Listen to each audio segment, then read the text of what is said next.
Di BSI ini kan hasil merger dari tiga bank syariah kita tahu semua itu ya. Eh, Bank hasil merger itu biasanya itu risiko terbesar yang dihadapi adalah risiko operasional Bang Ahmad. Jadi kalau ada bank itu kebanyakan risiko kita orang umum paham gitu kalau risiko dihadapin bank itu kebanyakan kita berpikir risiko aset yang memburuk. Misalkan NPL-nya tinggi gitu ya, NPL-nya membesar kemudian berdampak kepada karnya tidak cukup, permodalannya tidak cukup, kemudian lantas tutup. Ini kan kejadian dari beberapa bank yang sudah ditutup di Indonesia rata-rata karena permasalahan jeleknya aset produktif di sisi pembiayaan atau di sisi kredit dia dan kemudian modalnya tidak cukup. Problemnya adalah hal ini tidak dihadapi oleh BSI saat ini. Yang dihadapi oleh BSI hasil dari bank merger itu kemana-mana adalah risiko operasional. Nah, bagi teman-teman yang di risk pasti paham bahwa risiko operasional itu kalau terjadi risiko operasional maka seluruh kegiatan dari operasional perbankan tidak bisa berjalan. Penyebabnya apa? Penyebabnya satu SDM, kedua teknologi, ketiga sistem, keempat salah satu yang mungkin waktu itu sering dibahas oleh di publik, diskusi publik adalah culture, penyatuan culture dari tiga bank hasil sebelum merger sebelumnya menjadi hasil bank merger, bagaimana culture itu bisa menjadi satu culture BSI gitu ya, misalkan dari hasil BSI ini merger BSI. Nah, ternyata resiko operasional terbesar yang dihadapi BSI setelah merger ada resiko operasional itu terjadi, Mas Ahmad, yaitu resiko operasional ketika sistem teknologinya itu maaf kata diserang oleh pihak eksternal gitu ya. Hal ini yang sampai dengan 2-3 hari pertama saya kurang memperhatikan apa yang distatementkan oleh BSI, yang hari kedua saya sudah menunggu-nunggu nih Bang Ahmad. Karena biasanya sebagai mantan praktis di perbankan ya, itu kalau ada satu hari itu sistem kita down gitu ya, itu biasanya langsung ada klarifikasi terbuka gitu. Penyebabnya apa? Sampai dengan hari kedua ketiga kami belum mendapatkan, bahkan sampai hari ini mungkin saya belum mendapatkan pernyataan terbuka permasalahannya apa sesungguhnya yang terjadi ketika 4 hari sistem ini down. Kemudian muncul di dalam diskusi di publik, kita mendengar adanya serangan dari ransomware. Nah, serangan ransomware ini memang biasanya ketika dia diserang, itu biasanya dia akan menyerang, akan membuka enkripsi database dari bank tersebut. Nah, database itu di perbankan itu, database bank itu, yang akan dia serang pertama database data, saya sebut data produksinya, ada data yang running gitu ya, yang running setiap detik itu, data yang digunakan aktualnya itu akan dia serang. Kemudian setelah itu dia akan menyerang backup datanya. Dia akan menyerang backup datanya, dia akan enkripsi. Kalau data produksi dan data backup datanya itu dua-duanya diserang, maka bank tersebut sudah tidak bisa ngerestak gitu, istilah kata ya, tidak bisa mengambil lagi karena datanya sudah dienkripsi oleh penyerang.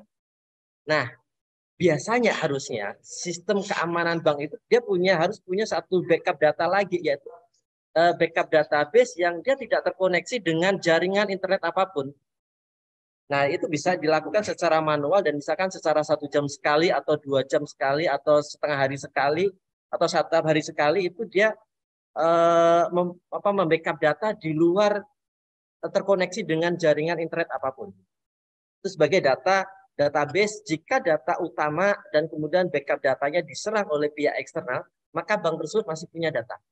Kalau pengalaman Mas Sidik, kalau seandainya udah terkena begitu butuh berapa hari, Mas? Kalau dia punya sistem tata kelola Kalau kayak tadi. kita punya sistem backup datanya ini kita punya aman, misalkan kita punya backup data, misalkan ada otomatis membackup data di luar sesuatu yang bisa dijamah oleh penyerang gitu ya.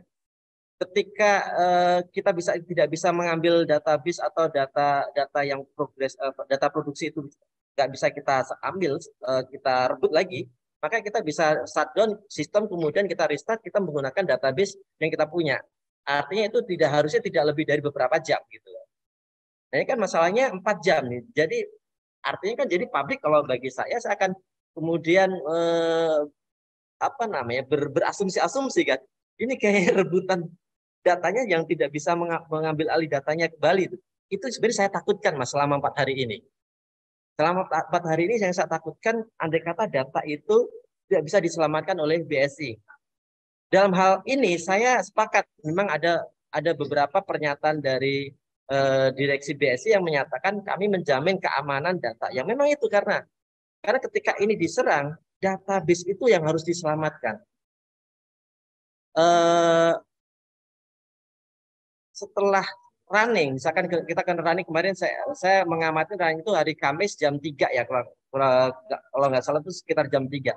PR berikutnya bagi BSI adalah mungkin ke depan dalam waktu 1 minggu ke depan, saya kira harus memastikan bahwa data selama 4 hari shutdown ini transaksi itu bisa bisa direkap dan meminimalisir komplain gitu ya.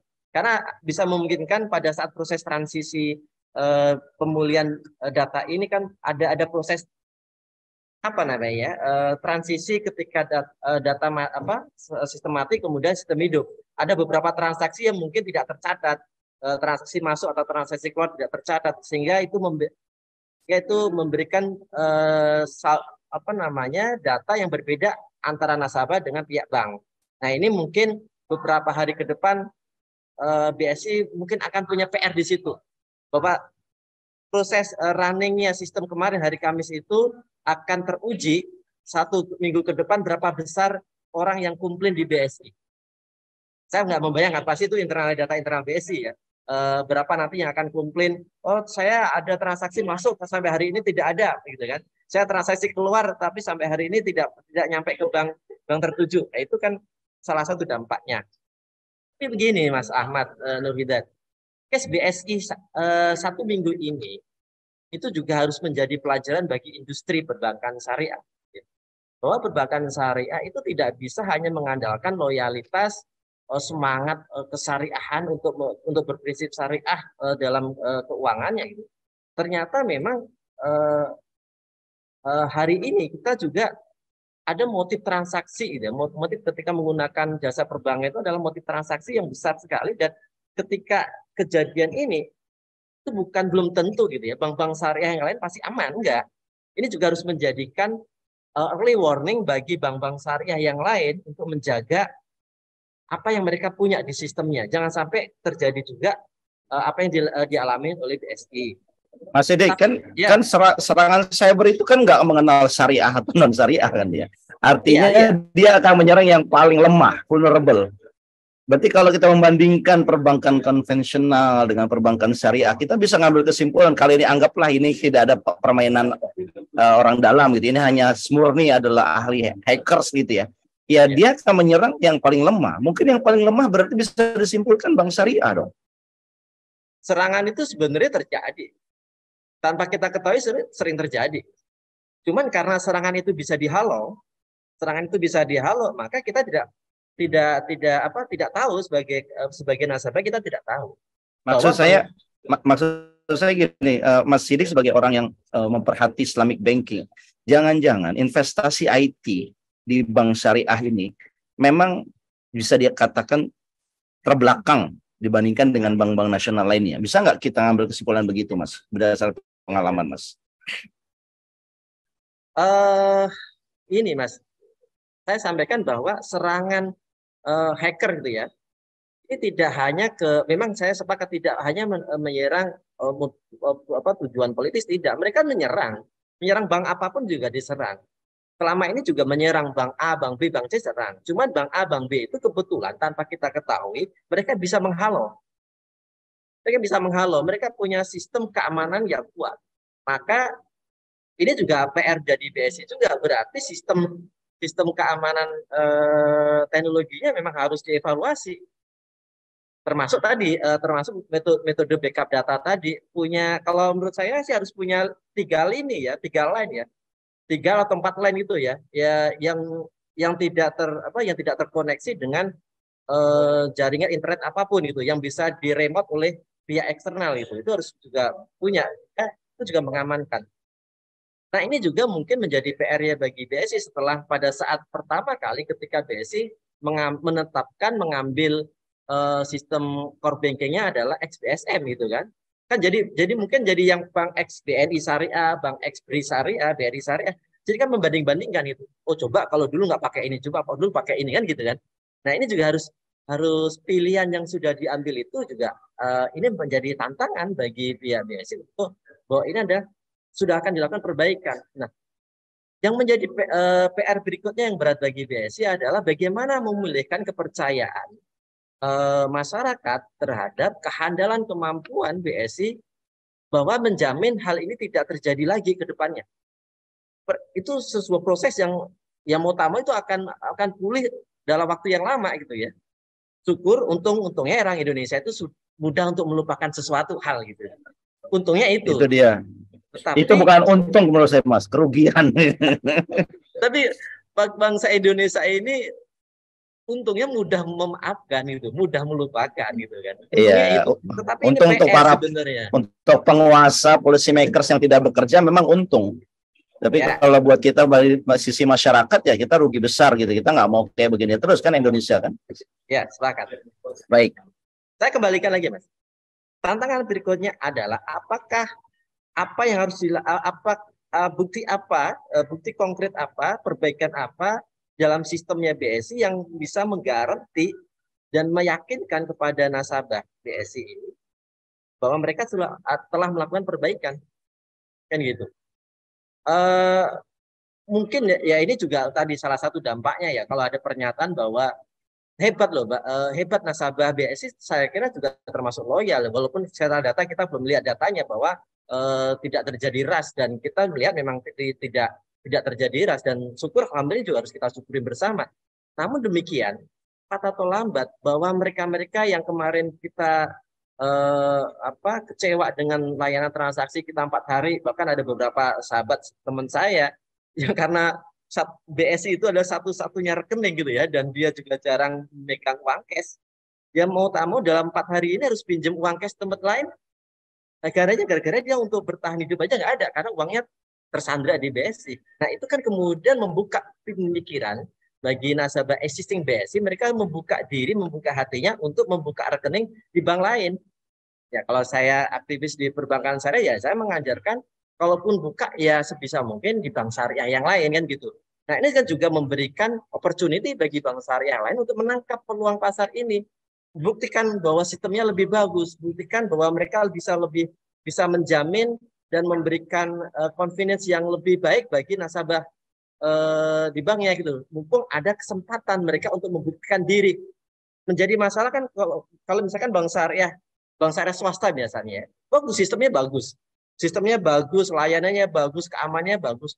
Cuman karena akses masyarakat tidak pernah melirik dia, ya dia nggak akan berkembang. Tetapi ini kesempatan untuk saling berfastabil khairat antara bank-bank syariah menunjukkan siapa yang terbaik. Bagi BSI ya jangan berkecil hati atau jangan marah kalau kemudian bank nasabahnya membuka di bank syariah lain gitu. Tapi juga bagi tantangan industri syariah ini juga ada tantangan bahwa publik juga harus paham bahwa BSI bukan tidak representatif. Memang BSI terbesar, bank terbesar di ekosistem perbankan syariah, tetapi jangan sampai kemudian ya perbankan syariah itu hanya diwakili oleh apa yang terjadi di BSI. Ada bank-bank syariah lain yang mungkin lebih bagus saat ini. Dan apa yang terjadi di BSI ya sebenarnya bisa terjadi di bank-bank lain juga, Mas Ahmad.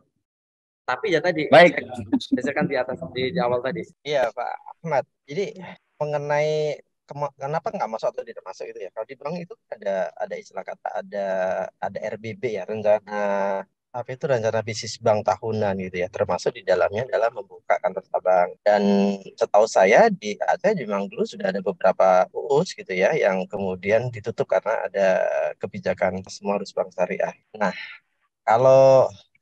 kalau yang saya katakan tadi, Mas Ahmad, bahwa ini sebagai opportunity untuk bank syariah lain berkompetisi. Ya. Kenapa nggak di Aceh ya? Itu tergantung dari tadi tidak semudah itu membuka kantor cabang. Hari ini kita punya rencana buka, terus kemudian bulan depan buka, nggak bisa. Harus disetujui oleh OJK ya 1 tahun sebelumnya. Dan juga sebelum membuka kantor cabang itu kan ya istilah kita kan pasti punya hitung-hitungan profitabilitasnya seperti apa, size-nya berapa besar, size dari keuangan di daerah tersebut, dan kira-kira kita bisa mengambil market share berapa. Itu pasti hitungan bisnis gitu. Itu sih Mas Ahmad. Tidak mungkin ya memang Aceh sesuatu yang berbeda dengan daerah lain ya, karena memang satu-satunya misalkan di sana saat ini Bank Syariah, tetapi kan di sana juga ada BPD Aceh Syariah gitu kan. Itu berarti memberikan ya intensif bagi BPD Syariah di sana untuk bisa bersaing dengan BSI gitu di sana.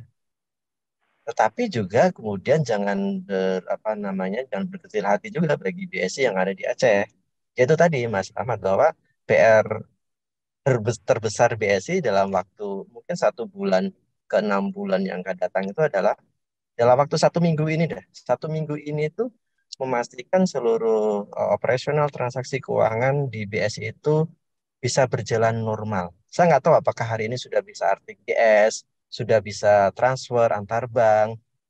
Kita nggak tahu apakah hari ini di BSI itu sudah banyak yang komplain mengenai transaksi-transaksi yang tidak sesuai dengan syaratan dari nasabah gitu kan, dan transaksi-transaksi lain gitu ya, transaksi lain yang kemungkinan itu gantung antar bank syariah, bank BSI dengan bank yang lain, itu mungkin saja terjadi. Dan 1 minggu ini nih, 1 minggu ini, berapa besar komplain-komplain itu harus dihandle oleh BSI. Dan dalam jangka menengah mungkin dalam waktu 1 sampai 6 bulan yang akan datang adalah bagaimana memulihkan kepercayaan publik terhadap sistem yang digunakan oleh BSI. Pasti kejadian ini mau tidak mau BSI harus mengevaluasi sistem manajemen risiko, sistem teknologi, sistem prosedur, termasuk vendor, termasuk people ya, termasuk people yang mengelola IT di BSI, semua harus dievaluasi. Kalau tidak ya tidak bisa memberikan tadi jaminan dan rasa keamanan bagi nasabah. Sementara itu kan harus dalam waktu transaksi yang itu kan harus menjadi experience yang berkali-kali yang dilakukan oleh nasabah, bahwa fine-fine saja transaksi setelah ini gitu ya, itu bisa memulihkan kepercayaan lagi ke nasabah. Tetapi itu kan dalam waktu memerlukan waktu yang agak cukup lama gitu. Nah, itu aja mungkin PR dalam waktu jangka pendek ini. Kalau Baik. bagi nasabah ya ya saya sarankan sih jangan menaruh seluruh transaksi keuangan kita hanya terfokus pada satu bank.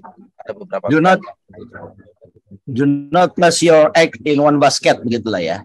Kalau uangnya banyak Mas, kalau egg-nya banyak kayak Mas Yanuar, kalau egg-nya cuma satu kan satu mengandalkan bank itu aja. Ya bagi saya kemarin membayangkan bagi pengusaha-pengusaha yang biaya operasionalnya harus menggunakan BSI ya, kemudian usahanya tidak bisa berjalan gitu ya.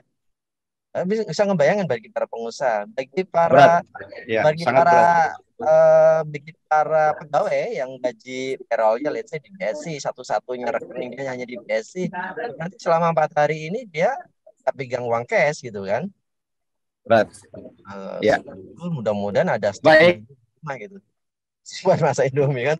Tapi kalau artinya udah nggak ada transaksi, bener-bener nasabah memang nggak bisa transaksi apa-apa. Jadi jangan hanya menaruh pada Mas Sidik, saja. Iya. Pertanyaan terakhir. Closing terakhir. Ya. Pengalaman dari Islamic banking ini ya. Kalau ada kejadian kayak begini, ini siapa yang harusnya bertanggung jawab?